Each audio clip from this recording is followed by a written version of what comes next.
Let's have a look at five very crucial charts for right now as we've started the second quarter of 2024. Hey everybody, Serge Berger here, your host of the Study Wealth podcast. I hope you're doing well. Started well into the second quarter where we've been advertising this now for a couple of weeks. We do think we're going to see very different head and tailwinds in the second quarter than what we've seen in the first quarter of 2024. I always like to let my clients know that I believe, at least through my experience over the past 25, 26 years in this business, that the first quarter tends to be, it can be very directional, it can be very choppy, it can be a very irrational, I think is probably the best way of putting it for the stock market. Remember, the stock market is probably the most irrational market of the major markets out there, just because there's so much emotions involved in it. You have a lot of people involved in it that maybe shouldn't be involved in it as much as they are.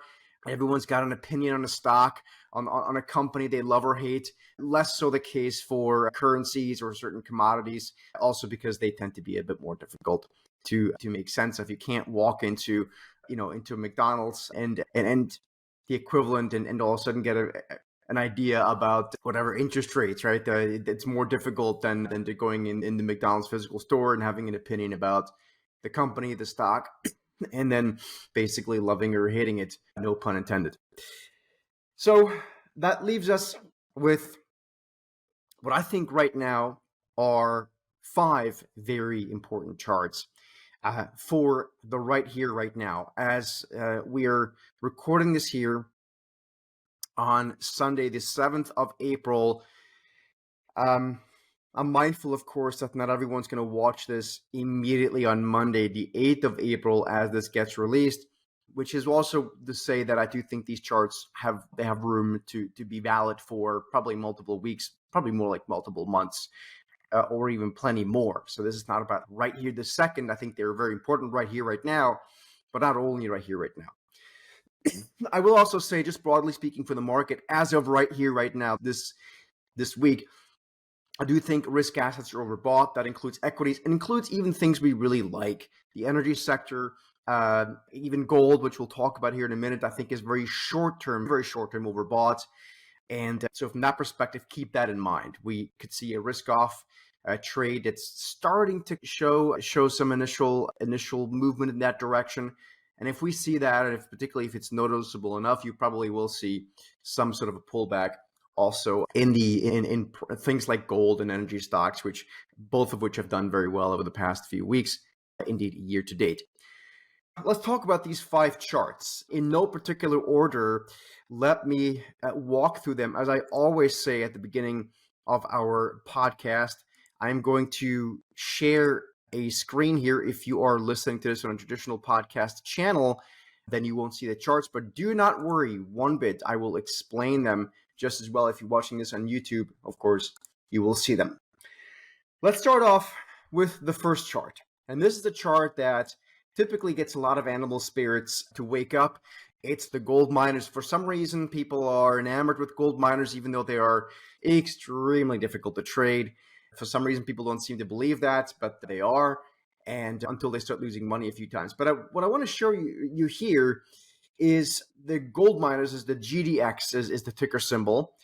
And what we're seeing here is obviously a market that has not been able to break to all-time highs. In fact, if we look at gold miners, or at least at GDX, they're nowhere near all-time highs. In fact, something like Newmont Mining is still actually in a bearish trend on our work, on our market rover that we use over at thestudytrader.com. So what gives here? Because what is really interesting, and I think this is the point, gold is very much near all-time highs. In fact, we have been making a big deal about this pretty much all year and heading into this year, that gold has a really strong likelihood of breaking out this year. And of course, it's doing that in a major way. So are gold miners going to catch up? I think the answer is yes. What I don't know, and I don't think anyone really knows, unless I'm sure there's someone on Twitter that has very strong opinions about something, I don't know when they will do that. What I can tell you is that historically speaking, there is a correlation between gold and gold miners. And to be clear, gold miners have actually already moved quite a bit there off of their lows in 2022. They're up about 50%. And basically since earlier this year at the lows, they're up about 30%. So they've had a big move, but they can really move. I think ultimately they are going to break out. The way I like to look at this is, and this I've been talking to all of our clients at also really around different products that we offer, as several at Blue Marlin Advisors, how to manage the gold exposure. I right here, right now at this juncture here in early April, I do not want to have leveraged positions in gold. And that's because we've had such a big run to the upside. I really have no interest in adding levered positions here. I just think it's too risky. However, I want to have exposure because I don't know the timing. Gold can run. It can run very sharply, and it may not look back. It is possible. I think it's unlikely because again, like I said before, if equities pull back, I do think the equity market is going to lead some people to get margin calls, and then that will lead to some liquidation in gold. Not much, enough to maybe pull it back 5, maybe 10%. Wouldn't be a big deal. In fact, that would be very healthy. So I don't want to not have exposure. I own a lot of the GLD ETF and some other stuff, but I have no levered positions right now. So by not having levered positions right now, I am putting myself into a situation where I can have exposure, not be too nervous about it, because again, they're not leveraged. But if we were to get a pullback in gold, I would be more than happy to add leverage positions, be that calls, call spreads, long futures, that kind of stuff. I also think in order for me to add gold miner exposure, personally, that's just me, I don't have any gold mining exposure right now. That may not be good, but I also, again, I have so much GLD that I don't necessarily need it. But I would be interested in and again, it's an if gold were to pull back a little bit here, just because it's very little bit near-term overbought, I would then be happy to add gold miners, possibly even in a very minor levered position. Although gold miners are so darn volatile, I don't think they need leverage. I don't think they need options. But again, that's just me. So I think chart number 1 here, gold and gold miners. I do think gold miners catch up. I just want to caution people, and that's really my main point about this chart. They typically don't. It's not a linear trade. It's typically back and forth. At some point, it starts working, but it's not an easy trade typically to do. So just be mindful of the timing there. The other chart I want to show is, we'll stick with gold, and then we'll start looking at equities in a couple of different ways that I think are really interesting. I do want to show gold versus Bitcoin. And this is a really interesting chart to me because I think there actually is the potential, and I think this is not an easy call to make. In fact, I think most things are difficult. Most calls in the markets are difficult to make. But I wanted to just put this in a little bit of perspective. So gold versus Bitcoin. Why has gold versus Bitcoin? Why has gold dramatically underperformed Bitcoin? Because Bitcoin's a beast. It's like leverage. When gold goes up, Bitcoin goes up a lot more. We may have reached a point here where possibly gold could actually start to outperform Bitcoin a little bit as Bitcoin consolidates. Again, I am cautious. I don't have a trade on this. This is not a trade. I'm just showing this. I own Bitcoin as well, and I just think Bitcoin is a consolidation moment here. Again, the Bitcoin can at any moment take off like a scolded donkey. So again, this is not a trade, but I just want to show people what the ratio looks like. So we basically have been having a ratio kind of, or the relative weakness of gold versus Bitcoin has stalled around this level now since 2017. So again, it's possible that Bitcoin continues to go vertical and then gold underperforms. But it just, to me, feels and looks like, when I look at positioning in gold, and I look at the fact that gold has been going up so strongly over the past few weeks, even though real interest rates have gone higher, which traditionally that doesn't make much sense. It has happened before, by the way, but it's not a normal thing to happen. So it tells you that people are buying gold here in pretty good size. So it's just something to point out. I have both, so I don't really care. Again, it's not a trade. It's just an observation, but it's something worth keeping in mind. So that's chart number 2.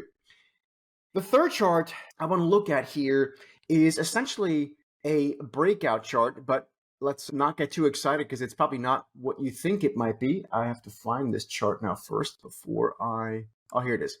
Okay, so this is a very simple ETF. It's the ticker symbol is DIA, which Some of you might know it's the Dow Jones Industrial Average ETF, or one of them. And you can see the breakout here out of this very linear move to the downside. What you might also realize is that this is an inverted chart.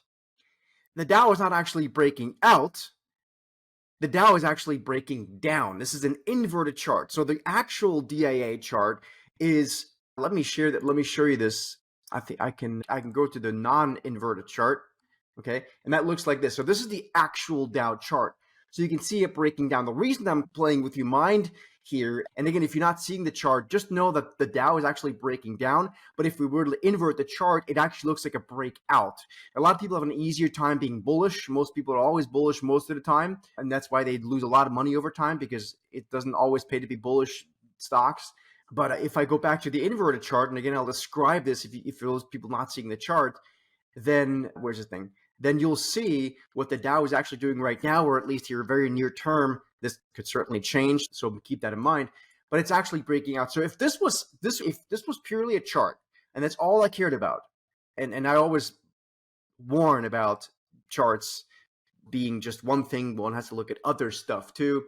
But if all I looked at here is a chart, and that's the only thing I cared about, this is a breakout. But again, it's not a bullish breakout. It's actually bearish because it's the inverted chart of the Dow. We'll see how long this lasts. Right now, this is something we're watching. That's chart number 3, the first one here on equities. The second chart I would like to share with you on equities is essentially, and this is going to put some people asleep. So if you're not, if all you do is look at Nvidia and Apple and a couple other stocks all day long, then just take a quick nap. But for those people that actually care about the money longer term, I would really pay attention to this. This is a really important chart. This is the growth versus value chart. And growth stocks, as you probably know, have been, of course, the big outperformer over the years. In fact, since many years. In fact, growth stocks have been outperforming since 2006. If my math is right, that is about 18 years. That's a long time. That's growth stocks. So this chart going down basically is growth stocks outperforming.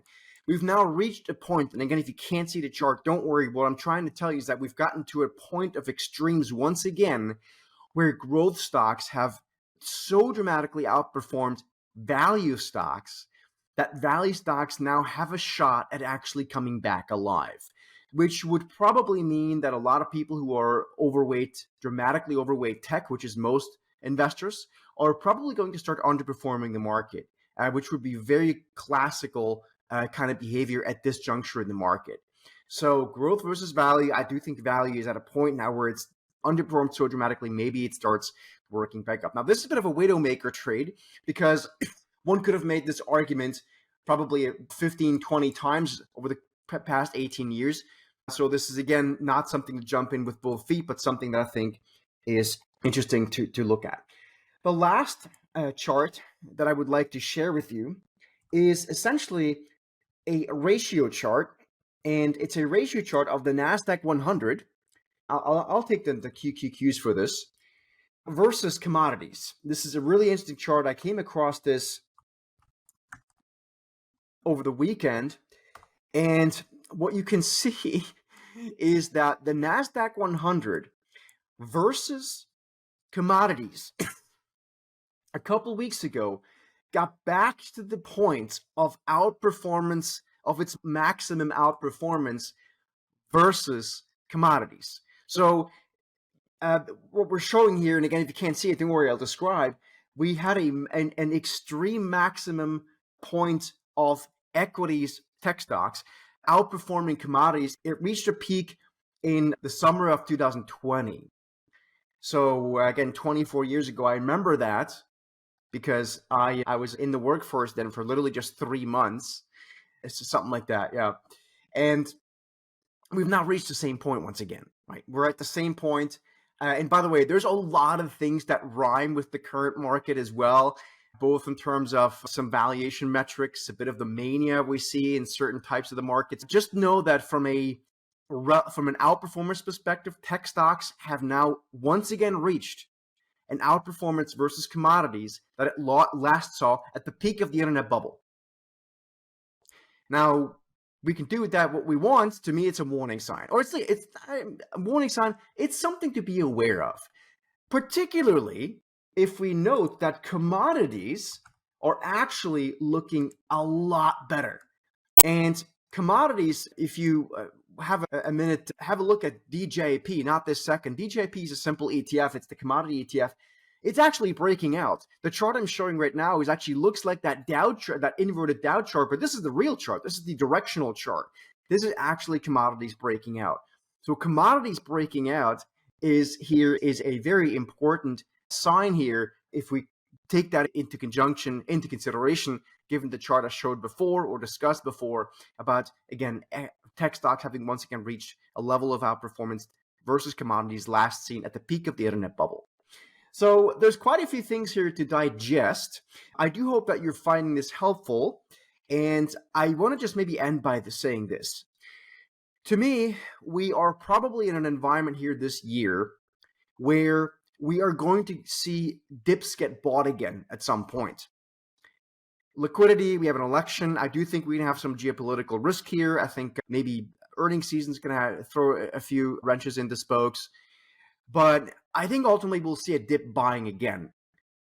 I will warn, though, that I think we're going to start to see outperformance by other parts of the market than tech. This is the broadening to equity, broadening rally, not just equities. In fact, a lot of things that we like are actually commodities right now, and energy stuff, which is also commodity related.